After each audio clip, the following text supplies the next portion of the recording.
7 साल से बीएसएससी का परीक्षा चल रहा है कर्मचारी का। बिहार पुलिस का 7 महीना हो गया, रिजल्ट नहीं पीटीआई घोषित किया गया। मींस जितने भी ये जो पिछड़े और गरीब तबके के बच्चे आते हैं जो परीक्षा में, उसको लटका के रखा गया और आईएएस जैसे परीक्षा का रिजल्ट 1 साल में दे दिया जाता है। और आयोग भी जानबूझ के गलती करती है। आप देखिए, दरोगा का परीक्षा होता है बिहार में, बहुत ही फेमस परीक्षा होता है। युवा दरोगा की तैयारी करने वाले वो नौकरी के लिए नहीं, वर्दी के लिए तैयारी करते हैं, वो बहुत ही जोश में रहते हैं। ये रोजगार ऐसा मुद्दा है बिहार में जो कि काफी अभी ज्वलंत मुद्दा बना हुआ है। और बिहार में पढ़ाई का अब जो उद्देश्य है वो सिर्फ और सिर्फ नौकरी लेना है, ज्ञानी बनना नहीं है। तो यहाँ पर आप बिजनेस करके 2 लाख रुपया महीना कमाए और कोई किसी विभाग में एक क्लर्क है, वो 20,000 का ही सैलरी उसका है, तो लोग उसको ज्यादा अच्छा नौकरी मानते हैं कि 20,000 का नौकरी है, उसको जीवन भर मिलते रहेगा। मैं लोगों के बीच में जाता हूं और वहां पता चलता है कि आज बिहार में सबसे बड़ा प्रॉब्लम जो है वो रोजगार ही है। अब देखिए, ट्रेनों में भर भर के लोग जा रहे हैं दूसरे राज्यों में, केवल और सिर्फ रोजगार के लिए जा रहे हैं। तो यहाँ तेजस्वी यादव जो है लेट से आए, लेकिन मूल मुद्दा जो बिहार का सबसे ज्वलंत मुद्दा जो है उस पर वो आए हैं, बेरोजगारों को लेकर। नमस्कार, मेरा नाम बीना है और आप द इंडिया टॉप देखना शुरू कर चुके हैं। बिहार में लगातार रोजगार के मुद्दे पर हर पार्टियां जो है अपनी तमाम कोशिशें लेकर आ रही हैं कि किस तरह बिहार में रोजगार दिया जाए। और लगातार जो विपक्षी दल है वो ये कहता सुना जा रहा है कि बिहार में रोजगार की भारी कमी है और सरकार इस पर कोई ध्यान नहीं दे रही है। आज हम इसी विषय पर चर्चा करेंगे कि क्यों बिहार में रोजगार की कमी है, किस तरह रोजगार को बिहार में रोजगार को किस तरह लाया जाए और किस तरह युवा जो बार बार आक्रोशित हो रहे हैं उनका समाधान निकाला जाए। सबसे पहले तो सुनिए कि तेजस्वी यादव ने रोजगार को लेकर क्या कुछ कहा है। लोगों ने फैसला किया है कि आने वाले समय में जनवरी या फरवरी के माह में चुनाव जब खत्म हो जाए तो एक बेरोजगारी को लेकर के एक बड़ा रैला पटना में आयोजित किया जाएगा। और हम लोग तो सरकार और प्रशासन से मांग करते हैं कि जो छात्र, जो गरीब नौजवान जो हैं, जिनको आपने गिरफ्तार किया है, वो सबको जो है जल्द से जल्द अविलंब छोड़ने का काम करें। इसमें उन मासूमों का क्या दोष है भाई, जो आपने जो है, ये तो तानाशाह रवैया हुआ ना, ऐसा कभी हम लोगों ने नहीं देखा। एक तो आप झूठा वादा करते, जेल में तो आपको होना चाहिए, झूठा वादा करने वाले को जेल में होना चाहिए। और आप जो वादे को याद दिला रहा है, जो अपना अधिकार मांग रहा है, आप जो कहते हैं कि भाई जेल में बंद कर दो। और आपने देखा नीतीश कुमार जी को, जाहिर सी बात है वो चिल्लाएंगे ही सभा में, उनकी आवाज मुख्यमंत्री तक पहुंचे तो वो अपना जोर तो लगाएंगे ही। तो मुख्यमंत्री बोलते तुम लोग भी जोर से आवाज दो। किससे लड़ रहे हो भाई?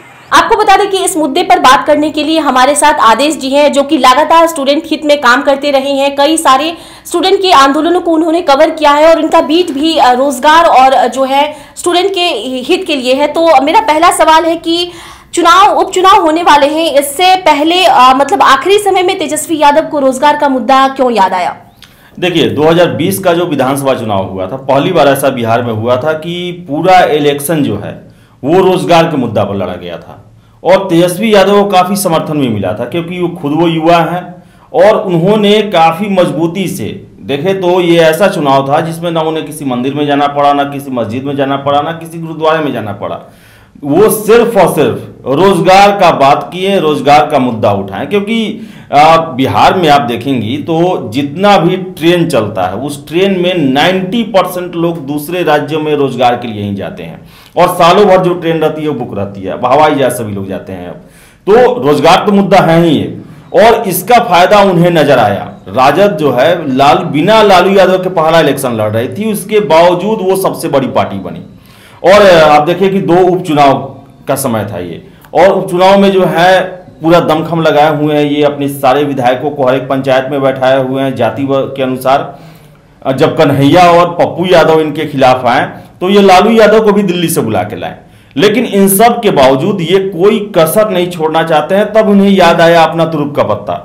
ये रोजगार ऐसा मुद्दा है बिहार में जो कि काफी अभी ज्वलंत मुद्दा बना हुआ है। आप ही देखिए, कल नीतीश कुमार तारापुर में जाते हैं और वहां पर छात्र जो हैं वो पंपलेट में दिखाते हैं कि 19 लाख रोजगार का क्या हुआ। फिर से युवा कब तक बेरोजगार रहेंगे, कब तक इंतजार करेंगे? तो मेरा सवाल यही था कि तेजस्वी यादव जो है आखिरी समय में ऐसा क्यों कह रहे हैं, रोजगार का मुद्दा क्यों उठा रहे हैं? इसके साथ उनका ये भी कहना है कि उन छात्रों को रिहा किया जाए जो कल नीतीश कुमार के सामने थे। देखिए, हाँ, ये बात तेजस्वी यादव से ही कभी क्लियर हो रही है कि जो छात्र वहां कल पंपलेट दिखाए थे, जो विरोध किए थे नीतीश कुमार का, उनको गिरफ्तार किया गया है। ये और जगह खबर नहीं है, ये तेजस्वी यादव के ही हवाले से खबर आया है। तो ये तो गलत है। कोई भी जो है अपना प्रदर्शन कर सकता है, और जब चुनावी यात्रा में मुख्यमंत्री कहते हैं कि जनता ही मालिक है, उनसे ही हम आशीर्वाद लेने जाते हैं, तो आशीर्वाद के साथ साथ गुस्सा भी सहना पड़ता है। और ऐसे में इसका ये उपाय नहीं है कि आप उन्हें गिरफ्तार कर दें। और रही बात तेजस्वी यादव को चुनाव के अंतिम समय में, तो लगता है तेजस्वी यादव को ये ऐसा मुद्दा है जिससे युवा जो है हमारी तरफ आ सकते हैं। बिहार में अगर आप देखें तो लगभग 56% की जो आबादी है वो 25 वर्ष से कम उम्र की है, और वो सारे लोग कंपटीशन की तैयारी करते हैं, पढ़ाई लिखाई कर रहे हैं, और ये जग जाहिर है कि बिहार में रोजगार की क्या बदतर स्थिति है और यहाँ पर शिक्षा की क्या स्थिति है। तो ऐसे में ये एक बहुत बड़ा माइलेज दे देता है राजद के लिए, और एक बहुत ही वीक पॉइंट हो जाता है जो सत्तारूढ़ सरकार है, नीतीश सरकार है, उनके लिए। आप देखिए ना, जो बिहार का जब चुनाव था पिछले साल ही, तो सारे चीज का कार्ड जो है नरेंद्र मोदी और नीतीश कुमार के पास था, लेकिन तेजस्वी यादव के बेरोजगारी के मुद्दा का कार्ड किसी के पास नहीं था। और यही कारण था कि चुनाव से पहले तक जितने भी एग्जिट पोल थे, हम लोग भी घूमे थे क्षेत्र में, वहां पर यह डिक्लेयर लग रहा था कि अगली बार युवा बिहार का एक मुख्यमंत्री बनेगा, तेजस्वी यादव बन सकते हैं। लेकिन ऐसा नहीं हो पाया। लेकिन इसका फायदा वो देखे हैं, जानते हैं। छात्र काफी मुखर रहते हैं। वो खुद तो देखिए, छात्र अगर बेरोजगार है, परेशान है, तो ऑलरेडी उसके जो फैमिली वाले हैं वो भी उसके साथ होते हैं, क्योंकि अपने बेटे को, बच्चे को देख रहे हैं, वो परेशान रहना, चिंतित रहना, नौकरी नहीं लग रही है, वैकेंसी नहीं आ रही है, या फिर लेट लतीफी हो रहा है। तो और वो जो समर्थक होता है ना, वो जाति, धर्म, पंथ सबसे अलग हटके होता है, उसका एक अलग धर्म होता है। तो यही अंतिम तुरुप का पत्ता उन्होंने फेंका है कि हम डेट क्लियर नहीं किए, जनवरी फरवरी तक महारैली करेंगे। तो एक जो है बेरोजगारों को, जो बिहार में बेरोजगारों की फौज है, उसे अपने फेवर में करने के लिए तेजस्वी यादव को यह आज अंततः याद आ गया। हम इससे पहले उदित के साथ डिस्कशन हुआ था, तो हम उसमें प्रश्न पूछे थे कि आखिर तेजस्वी यादव जो है रोजगार के मुद्दे को लेकर इतना बड़ा इलेक्शन में इतना अच्छा परफॉर्मेंस किया, उसको कैसे भूल गए? मछली मारते हुए बच्चे के पास पहुंचते हैं और वहां मछली मारते हैं और कहते हैं कि इससे बड़ा मछली पकड़ेंगे। और वही तेज प्रताप यादव बहुत ही अच्छा लाइन बोलते हैं कि काश उन्होंने उसके हाथ में किताब थमाया होता। तो ये परिवर्तन देखने को मिलता है। खैर, तेजस्वी यादव जो है लेट से आए, लेकिन मूल मुद्दा जो बिहार का सबसे ज्वलंत मुद्दा जो है, उस पर वो आए हैं बेरोजगारों को लेकर। और मैं आशा करूंगा कि ये चुनावी वादा उनका ना हो, बल्कि ये यथार्थ में वो करे इसको आगे। मेरा सवाल ये है, चूंकि आप लगातार जो है एजुकेशन बीट और रोजगार को देखते हैं, तो आपको ज्यादा इस चीज की जानकारी होगी। ये बताइए कि क्या ये जो ऐलान किया गया है कि जनवरी और फरवरी के बीच में महारैली होने वाली है रोजगार को लेकर, तो इसके हक में जो उपचुनाव हो रहे हैं, क्या इसके हक में तेजस्वी को ज्यादा फायदा होने वाला है? फायदा तो होगा। मैंने आपको बताया कि पिछले चुनाव में वो जो है इसका फायदा ले चुके हैं। लालू यादव की देखिए ना आप, 2019 में लोकसभा का चुनाव था, राजद को 0 मिला सीट, एक भी सीट नहीं मिला। लालू यादव नहीं थे, इसका दिया गया। सबको विश्लेषक बोले कि लालू यादव चूंकि जेल में है, नहीं है, इसलिए उनके बेटे नहीं संभाल पाए इसको। मोदी का इतना तेज वेव था। लेकिन 20 में वही तेजस्वी यादव इतना अच्छा परफॉर्मेंस करते हैं और बेरोजगारी को ही अपना सब कुछ बना लेते हैं। कि हम उससे पहले भी आप देखें तो मार्च अप्रैल 2020 में तेजस्वी यादव जो है वो पूरे बिहार में रोजगार यात्रा को करके अपना रैली यात्रा करते हैं, पूरे हर एक डिस्ट्रिक्ट में जाते हैं, हर एक जगह जाते हैं और बताते हैं कि भाई रोजगार का कितना समस्या है। और दावा भी करते हैं कि जिस दिन मैं सीएम बनूंगा, पहला कैबिनेट 10 लाख रोजगार के लिए होगा। तो ये एक बहुत बड़ा मुद्दा है। मैं रहता हूं फील्ड में, मैं लोगों के बीच में जाता हूं और वहां पता चलता है कि आज बिहार में सबसे बड़ा प्रॉब्लम जो है वो रोजगार ही है। अब देखिए, ट्रेनों में भर भर के लोग जा रहे हैं दूसरे राज्यों में, केवल और सिर्फ रोजगार के लिए जा रहे हैं। मेरा अगला सवाल है कि सरकार हो या फिर विपक्षी पार्टी हो, इनका रोजगार से मतलब क्या है? क्या सरकारी नौकरी, प्राइवेट नौकरी, किस तरह की रोजगार की आखिरकार ये पार्टियां और ये सरकार बात करते हैं? देखिए, ये सबसे बड़ा प्रश्न है। ये नरेंद्र मोदी 2014 में वादा किए थे कि हर एक साल 2 करोड़ रोजगार दिया जाएगा। ये नहीं बताए थे कि वो प्राइवेट सेक्टर में होगा या गवर्नमेंट सेक्टर में होगा। एनडीए ने भी 19 लाख रोजगार के बारे में कहा है, ये भी नहीं बताया है कि प्राइवेट होगा या ये सरकारी होगा। और तेजस्वी यादव ने 10 लाख बोला था, वो सरकारी के बारे में बोला था कि 5 लाख तो सीट खाली है, 5 लाख हम और जनरेट करेंगे। इसको समझ रही है ना? तो यही सबसे बड़ा ये है। नरेंद्र मोदी से भी पूछा गया कि आपने कहा था 2 करोड़ रोजगार, तो मिल तो रहा है रोजगार, पकौड़े छान रहे हैं, वो भी एक रोजगार है। तो यहां पर बिहार में रोजगार का मतलब पहला लाइन होता है कि सरकारी नौकरी।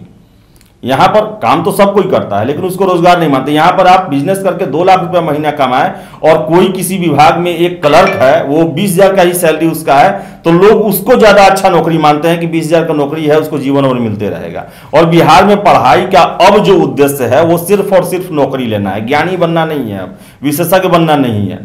90% तो इसी उद्देश्य से लोग पढ़ाई करते हैं। यही मुद्दा जो है वो जिसे छात्र कहते हैं कि हमें ठगा गया। आपने 2 करोड़ रोजगार का बात किया, आपने 19 लाख रोजगार का बात किया, तो ये समझ लेते हैं सरकारी नौकरी। तो मुझे जो केंद्र सरकार का मोदी जी का कहा हुआ 2 करोड़ है, वो सरकारी नौकरी नहीं है। 2 करोड़ नौकरी सरकारी दिया ही नहीं जा सकता है। एक साल में 2 करोड़, आप देखिएगा पूरा अगर हिसाब देखिएगा, 2 करोड़ तो सरकारी एम्प्लॉय अभी नहीं है काम कर रहे, तो फिर नया कहां से जनरेट हो जाएगा हर एक साल? उतना कहां से सरकार पद उतना कहां सृजित करेगा? उनको सैलरी कैसे दिया जाएगा? वही अगर हम बात करें बिहार में 19 लाख बहुत ज्यादा संख्या हुई। और यही सरकार जो थी, जो तब तेजस्वी यादव बोलते थे 10 लाख को रोजगार देंगे, तो प्रश्न किया जाता था कि आखिर उतना बजट लाएंगे कहां से, उतना पद लाएंगे कहां से? तो एनडीए का जो है वो साफ कहना है कि रोजगार मतलब स्वावलंबन, मीन्स आपको वैसे माहौल दिए जाएंगे, वैसे ऋण दिए जाएंगे जिससे आप अपना स्वयं का बिजनेस स्टेबलाइज कर सकते हैं, खुद को रोजगार देने वाले बना सकते हैं। देखा जाए तो इनका ब्रॉड कॉन्सेप्ट है, जो कि अभी बिहार के लोगों को समझ में नहीं आ रहा है, क्योंकि हमारी जो नौकरी को लेकर समझ जो है यहाँ पर, वो सरकारी नौकरी ही है। तो उसमें ज्यादा फिट बैठ रहे हैं तेजस्वी यादव। उन्होंने कह दिया सरकारी नौकरी 10 लाख, पहले कैबिनेट में सिग्नेचर होगा, तो ये ज्यादा भारी उन लोगों को पड़ रहा है। ये मेरा अगला सवाल ये है कि 15 साल और बनाम 15 साल देखिए, अगर हम राजद की बात करें तो उसने भी 15 साल में बिहार में काम किया, और नीतीश कुमार भी जो है लगातार 16वें साल उनका चल रहा है, उन्होंने भी काम किया। बेरोजगारी हमेशा से ही बिहार का मुद्दा रहा है, लेकिन क्यों छात्र जो है बेरोजगारी के मुद्दे पर अब इतना ज्यादा मुखर और आक्रोशित हो रहे हैं?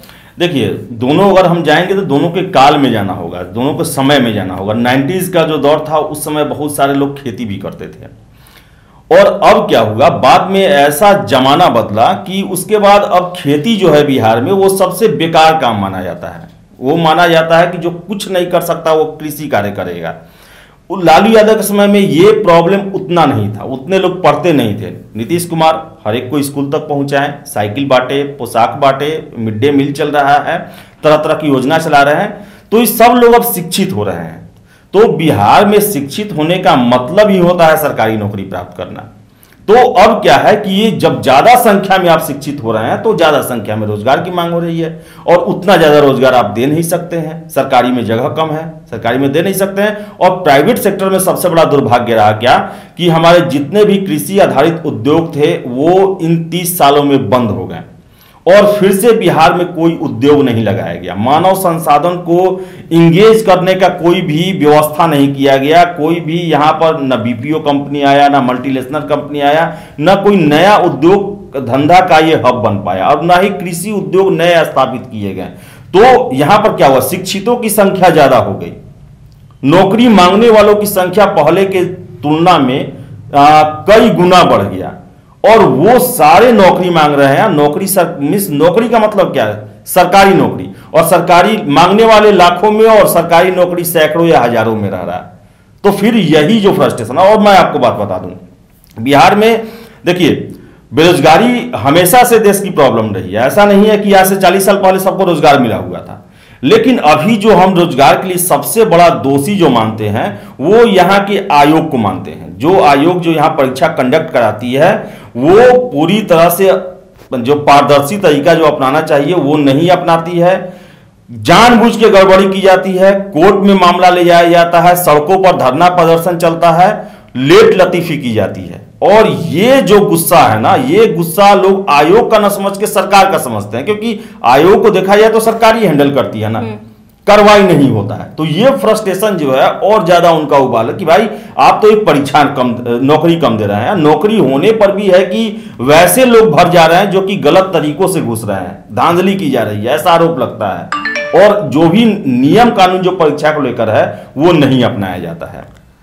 हमें ये बताइए कि 15 साल और बनाम 15 साल की बात अगर हम छोड़कर देखें तो नीतीश सरकार ने सच में जमीनी तौर पर भी काम किया है, चाहे वो महिलाओं की शिक्षा की बात हो या फिर शिक्षा व्यवस्था की बात हो, तमाम तरह के बिजनेस हो या सरकारी नौकरी की भी बात करें हम तो बीएसएससी हो गया, बीपीएससी हो गया, इसमें तमाम तरह की भर्तियां निकल रही हैं। लेकिन फिर भी क्यों बेरोजगारी के मुद्दे को मतलब बार बार मुखर तरीके से लाकर छात्र आक्रोशित हो रहे हैं और तमाम तरह की जो दावे किए जा रहे हैं कि आने वाले समय में इस तरह की नौकरियां होंगी, तो किस तरह के सुधार की जरूरत है? औद्योगिकीकरण के अगर मुद्दे को देखें हम तो बिहार में किस तरह के सुधार की जरूरत है जिससे कि रोजगार मिल सके युवाओं का और आक्रोश कम हो सके? देखिए नीतीश कुमार आपने सही कहा कि काम तो बहुत ज्यादा किया है, महिलाओं के लिए, पिछड़ों के लिए, अति पिछड़ों के लिए, सभी के लिए उन्होंने काम किया।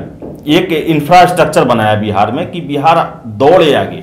लेकिन दुर्भाग्य यही रहा, बिहार के साथ यही समस्या है, अपवाद बन गया बिहार, जहां पर पूरा इंफ्रास्ट्रक्चर होने के बावजूद भी इसका औद्योगिक विकास नहीं हो पाया। कारण बहुत सारे हैं इसके।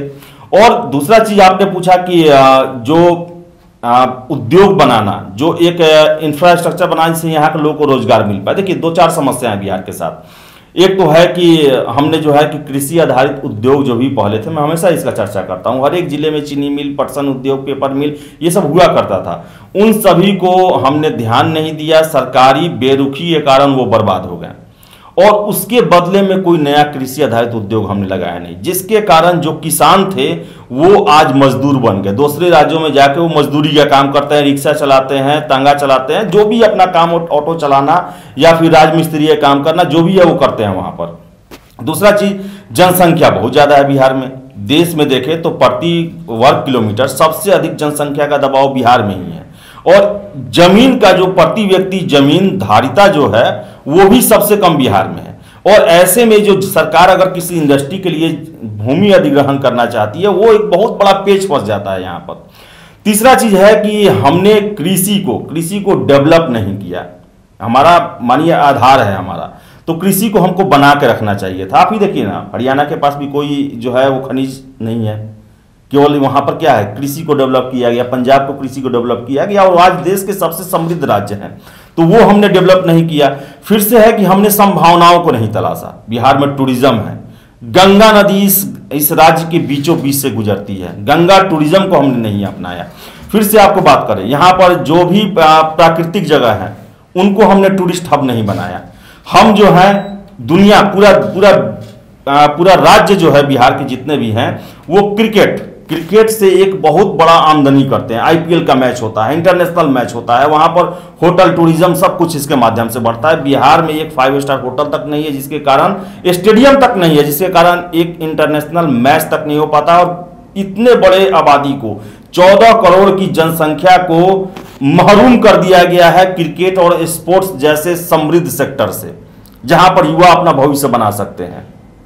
उसके बाद देखें हम, उसके बाद बहुत सारे ऐसे चीज है, जैसे ह्यूमन रिसोर्स डेवलपमेंट करने का यहाँ पर है, बीपीओ डेवलप करने का है, जो आपने स्टार्टअप शुरू किया, उसमें आप हर एक लोगों को लोन लेना आसान बनाया। आज लोग कहते हैं कि सरकार ने घोषणा कर दिया, बैंक थोड़ा जाकर देख लो लोन देकर, जितना प्रॉब्लम होता है लोन लेने में आपको आधा पैसा कमीशन में ही चला जाएगा। तो वो बेस जब तक हम नहीं बनाएंगे, और उसके लिए केवल एक लीडरशिप के ईमानदार होने से नहीं होगा, पूरा सिस्टम को ईमानदार होना होगा। उसके लिए सारे सिस्टम को सही करना पड़ेगा, तभी हम इतने बड़े जनसमूह को नौकरी दे सकते हैं, उनको स्वावलंबी बना सकते हैं। नहीं तो आप ही देख लीजिए ना कि आज ही कुछ ही हजारों में सरकारी नौकरी का पद निकलता है और हर एक मामला जो है कोर्ट में जाता है कि ये धांधली हुआ, वो धांधली हुआ, इतना पैसा इसमें लिया गया, इसका ये नहीं दिया। और आयोग भी जानबूझ के गलती करती है। आप देखिए दरोगा का परीक्षा होता है बिहार में, बहुत ही फेमस परीक्षा होता है। युवा दरोगा की तैयारी करने वाले वो नौकरी के लिए नहीं, वर्दी के लिए तैयारी करते हैं, वो बहुत ही जोश में रहते हैं।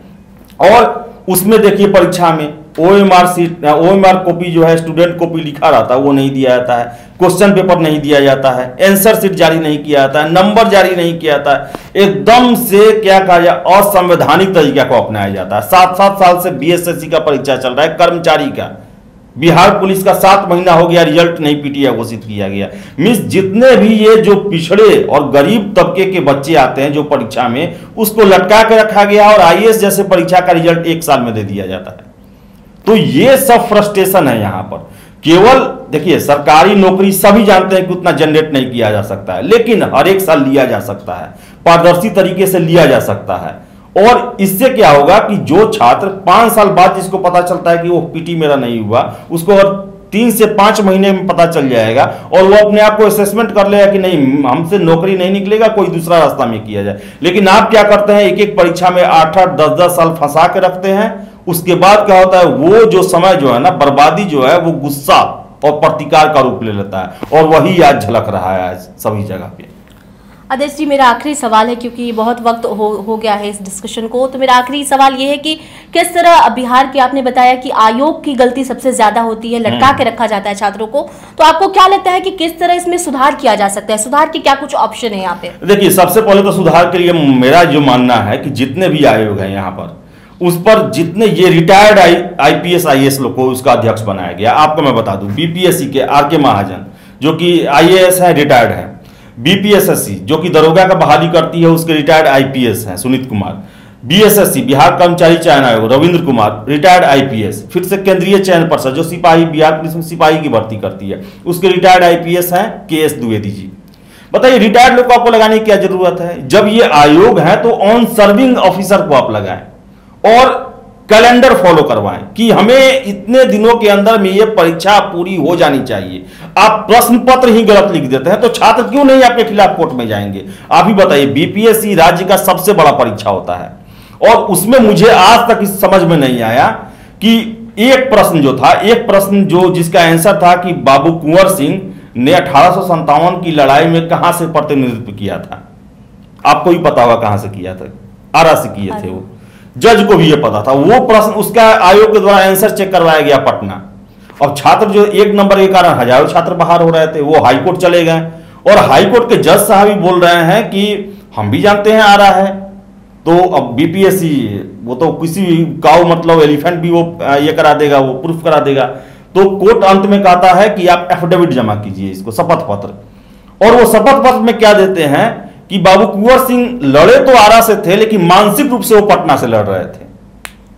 तो बताइए, ये BPSC जो कि राज्य का सबसे बड़ा आयोग है, SDM DSP जैसे पदों पर भर्ती करता है, उसके द्वारा ऐसे ऐसे प्रश्न दिए जाते हैं। 14-14, 15-15 प्रश्न हर एक साल कैंसिल किए जाते हैं और उसमें छात्रों की गलती नहीं रहती। वो कहां जाएंगे अपना न्याय मांगने? कोर्ट में जाते हैं, उसके कारण लेट होता है, धांधली का आरोप लगता है, क्वेश्चन एग्जाम से पहले वायरल हो जाता है। हम दिखाए हुए हैं कि ये क्वेश्चन का आंसर वायरल हो रहा है, छात्र निकलता है तो हाँ यही आंसर था।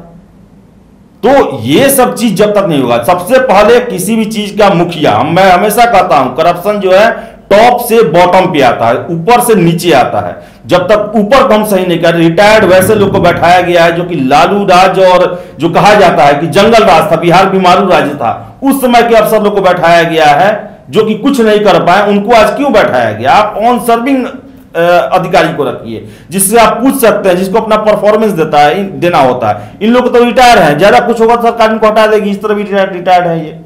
तो सबसे पहले इस पर होना चाहिए, सारा परीक्षा प्रक्रिया पारदर्शी होनी चाहिए और इतना होना चाहिए कि छात्र को थोड़ा सा ऑब्जेक्शन हो, उसको उसी समय उसको बता दिया जाए कि हाँ आपने ये गलती किया, इसके कारण आपको बाहर किया गया है। अपने आप बेरोजगारी का मुद्दा ये जो है बहुत हद तक खत्म हो जाएगा। उसके बाद लोग तैयारी करेंगे, सबको पता है कंपटीशन होता है, लाखों में लोग बैठते हैं, सैकड़ों में चुना जाता है, सबको पता रहता है ये जो है इसका कसौटी जो है। तो ये सब चीज जब तक नहीं बदला जाएगा, सरकार अपना नियत साफ नहीं रखेगी कि हमें ईमानदारी से परीक्षा लेना है और ईमानदार और योग्य कैंडिडेट को ही चुनना है, तब तक ये नहीं होने वाला है। और यह भी बात मैं आपको बता दूं कि अगर ईमानदार और योग्य कैंडिडेट को नहीं चुनेंगे तो ये आने वाले भविष्य तक भी ऐसा होते रहेगा। जो 420 करके आएगा वो जीवन भर 420 को ही बढ़ावा देगा, क्योंकि उसकी नजर में वही उसकी सबसे बड़ी उपलब्धि होती है। बहुत बहुत धन्यवाद आपका इस विषय पर हमसे जुड़ने के लिए। आप देख रहे थे द इंडिया टॉप और हमने बताया आपको कि किस तरह बिहार में जो रोजगार का मुद्दा है वो क्यों बार बार उठता रहता है, किस तरह इसमें सुधार की आवश्यकता है, किस तरह के कदम उठाए जाने चाहिए। आपको क्या लगता है, आप भी अपनी राय दें। इसके साथ ही अगर अब तक आपने हमारी यूट्यूब चैनल को सब्सक्राइब नहीं किया है तो इसे सब्सक्राइब कर ले और ऐसे अन्य खबरों के लिए बने रहिए द इंडिया टॉप के साथ।